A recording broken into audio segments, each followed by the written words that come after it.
Hey everybody, welcome back to the channel. You're listening to our Dungeons and Dragons game. I'm the Dungeon Master, your host. And we basically played all day today. So I was going to tell you about it while it was fresh in my memory. So Barbara played a character named Voltaris Yol. Um, Christopher played Gamish. And in this one, Rachel actually switched characters. She is playing Maxa Pareva, uh, aka Max. Um, and Max, by the way, is um based on an old character that a friend of mine named John Loy played, and his character's name was Oog. And so Oog was part ogre, part orc, part troll, part giant. The idea was all the really stuff in D&D, somebody had made him, you know. Um, and Oog was a lot of fun to have around. And so now we've introduced Max, who is Oog's daughter. Um, and she's a lot of fun too. She's 9 feet tall, she's green. She does the classic fantasy thing of wearing like a chainmail bikini. She's got a big axe. Gamish, I should tell you about Gamish. He used to be a Tinker Gnome. He's been a character in our game for ages, until somebody took him out. And so then he became a ghost. And he he built a warforged body that the ghost now possesses, right? And so in a way he's RoboCop, right? He's kind of like RoboCop for D&D. That's the gist. And then last but not least, we've got Voltaris Yol, who is also male and is a half drow, but then the other half is red dragon. And so Voltaris's deal is he is often, people assume he's a demon, and he's not. And so of course he has to deal with that. Basically everybody hates him, so on and so forth. By the way, he is the party rogue. Gamish is an artificer. I don't know if I'm saying that correctly. There's a lot of these D&D terms that I only ever see them written out. I never hear anybody say it. So I might be butchering a lot of pronunciations. If I am, let me know in the comments section and I'll, course correct. And then Max, to get her to be able to do the chainmail bikini thing, she's a mixture of a monk and a fighter. And um but in the game, if you asked her what she was, she would tell you she's a barbarian. Like she kind of thinks she's a barbarian, you know what I mean? But for that game mechanic thing, she's a monk fighter. You get the gist. She's kind of our Red Sonja in a way. At any rate, so let's dive in. So the PCs finally arrive at the front door of the Temple of Elemental Evil, where they find the door is chained shut. And etched into the heavy wooden door are these mystical runes that glow with a silvery blue light. And they contain the evil here, but they're slowly eroding. And so as evil has started to seep out of this place, that's what's gotten the attention of the heroes, and that's why they're here, right? So despite the fact that these mystical runes are not as powerful as they used to be, it still required a saving throw when characters would approach the front doors to see whether or not they could even enter or not. And so half the characters couldn't do it, right? And so like my wife was playing Elisa or Eliza. I can't remember now how we were going with that on terms of pronunciation, but she was an air maiden. She failed her saving throw, so she could not enter the dungeon. Therefore, Rachel played Max, who did make the throw. Arthur was able to enter. Ithiel Legatus, and Mad Dog could not enter. So we split the party at the front door, and only half of them can go in. So that was a problem. At any rate, though, I should just say, Max does manage to break through the front door using her axe, which, by the way, she's a large size creature. She's 9 feet tall, so therefore the axe is a large axe. But when she breaks the door down, that makes the runes fade some, and inside there's this demoness, and I'm really not sure how to pronounce her name. It's like Zug Tamoy, I think. At any rate, because I don't know what you want to call it, the thing holding things in place, that's disrupted. And so the evil inside of this place now is more free than it was before. The PCs don't actually know that yet. Arthur, Gamish, Max, and Voltaris enter the ground floor of the temple, and they search the place. And all of the decorations in here are tributes to the most heinous crimes a person could possibly imagine, right? And it's a lot of sculptures, and the walls are decorated, and so on and so forth. They've got these kind of pinkish um stone pillars in here that are very phallic. They have veins and stuff carved into them. The place is just gross. And at any rate, um for the most part, it's abandoned, right? So they look around this area, and eventually they find a throne. And that's kind of what I'm using for my picture here, is the map of that when you're looking straight down on it. And it's surrounded by red, green, white, and brown tiles. And when you step on them, they sink. It's kind of like in the Indiana Jones movies, where you step on a stone and it sinks down into the ground a little bit, and you hear something kind of unlock, and then a big boulder comes rolling after you, right? Well, in this case, the tiles are more kind of like a keyboard. And so the PCs had to figure out kind of like the right password, basically, to get this thing to work. And what it is it's basically an elevator that then sinks down, and it takes them from the ground floor is like level 0 of the dungeon, basically, right? So when they go down one, now they're on level 1 of the dungeon. And so that's really where the plot begins. Up until this point, this has all been prologue. So the quote unquote elevator takes them down to what looks like an arena.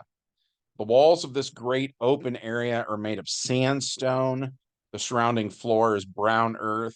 In the center of the room is a 20-foot square area. There's this pyramid made of hard packed dirt. The sides rise about 6 feet, and the top is flat, forming an area about 6 foot square. Stone steps are set into 4 faces of the pyramid. Atop it is a stone column, each of its 4 faces bearing a carved triangle and sporting a pair of bronze manacles dangling from bolted rings. At the base of the south face of the column rests a bronze box. 3 doors are in the south wall. Those to the left and right are normal, but the center pair are huge bronze valves. These bear a strange set of silvery glowing runes, obviously chiseled into their face by someone other than the maker. They are sealed shut with soft iron, filling all the cracks. Max, who again is the green girl in the chainmail bikini, leads the way to the door on the northeast corner of the room. Party passes through it into a hallway with arrows on the floor, The arrows seem to direct people into the arena that the PCs are leaving. From the 10-foot wide hallway, they then pass through a small door. They head east through a narrow hallway that is only 5 feet wide. About 15 feet down this hallway, they find a door on their left side. They open it and they walk about 15 feet north, entering an old storeroom. In here, they find a bunch of broken glass and old powder all over the floor. There's like a pole thing that was used for a curtain rod because it's kind of like a pantry in a way. And a lot of pantries have kind of like a curtain that you slide open to see the shelves and everything. Um, the curtain rod will come up later, so that's why I'm mentioning that. The curtain is all rotted and old, and it looks like there's nothing of use in here, right? So then Volterra searches the room. He's the rogue again. And he finds uh useful powder actually that he's able to hang on to. So he gets phosphorus, ruby powder, amber rods, sulfur, saffron, tourmaline, lion's blood, and quicksilver. And then from here they go to a side room that is triangular when you're looking down on it. So when they look up at the ceiling, they see the classic symbol that is like the eye in the middle of a pyramid. That is how this ceiling is decorated. Um, so that made the party ask a lot of questions about who is this they're dealing with here, basically, right? At any rate, from there they return back to the 5 foot wide hallway and they continue east. At the end of the hallway, they find a door leading north again, and this door has more glowing runes on it. Max uses the pole that I just mentioned, the pantry pole, right? She touches the door with it, and the pole takes 20 points of cold damage and freezes. So the party debates what to do, and ultimately they decide to ignore this door, to not mess with it, at least not for right now. So they head back the way they came. And while they're walking west through this 5 foot wide hallway, they randomly encounter 4 ghouls. So they fight them, but they're having trouble because it's close quarters, right? Volterus Yol is in front and he uses his breath weapon on the ghouls, burning them severely.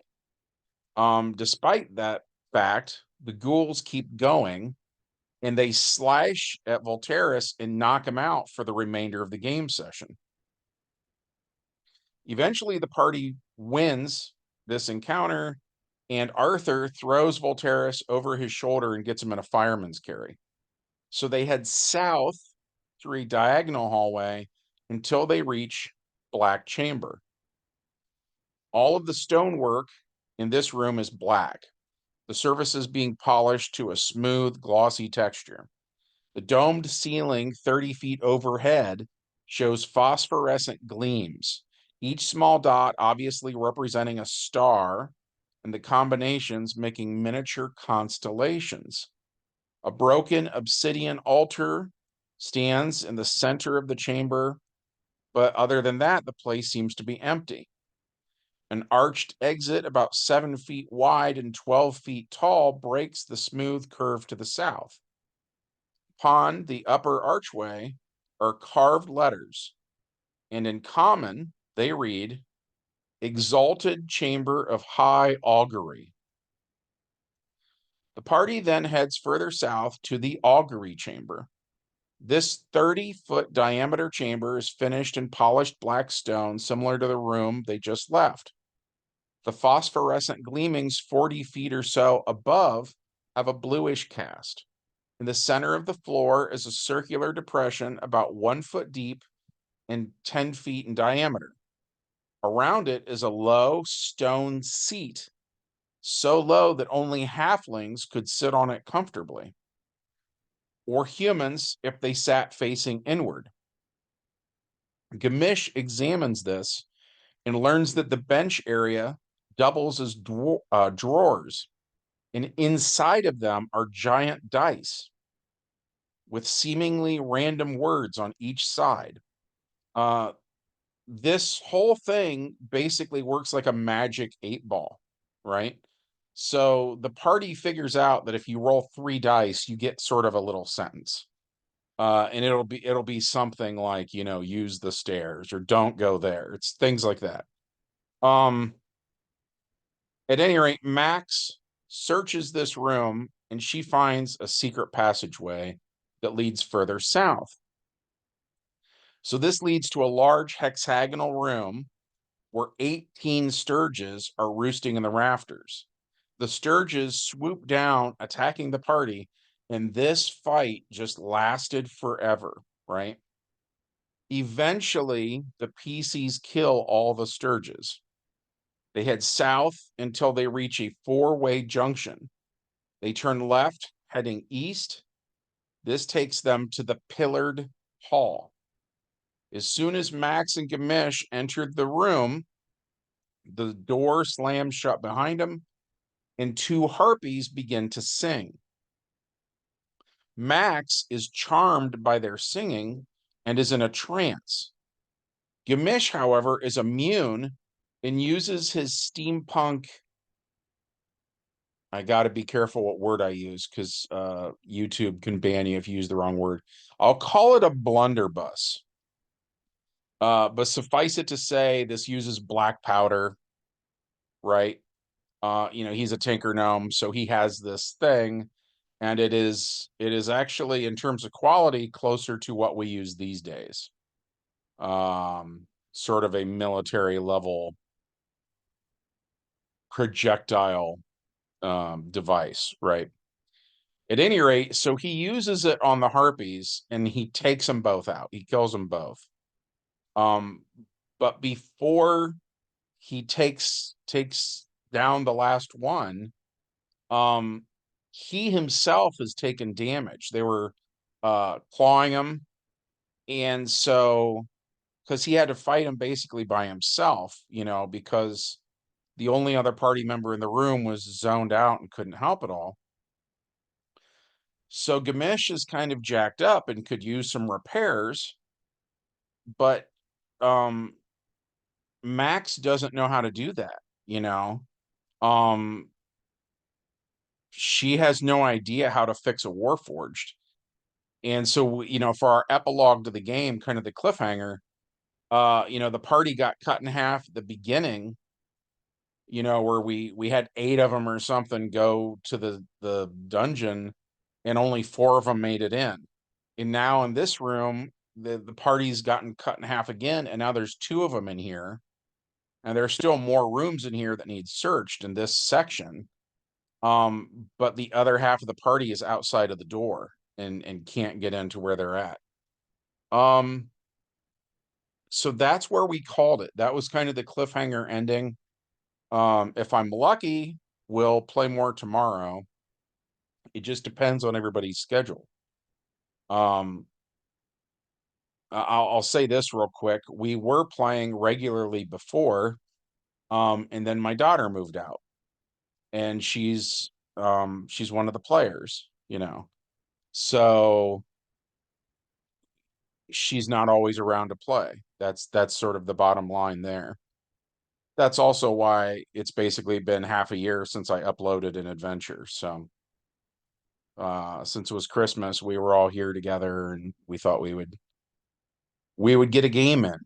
Um at any rate, we had a good time. I hope that you enjoyed hearing about it.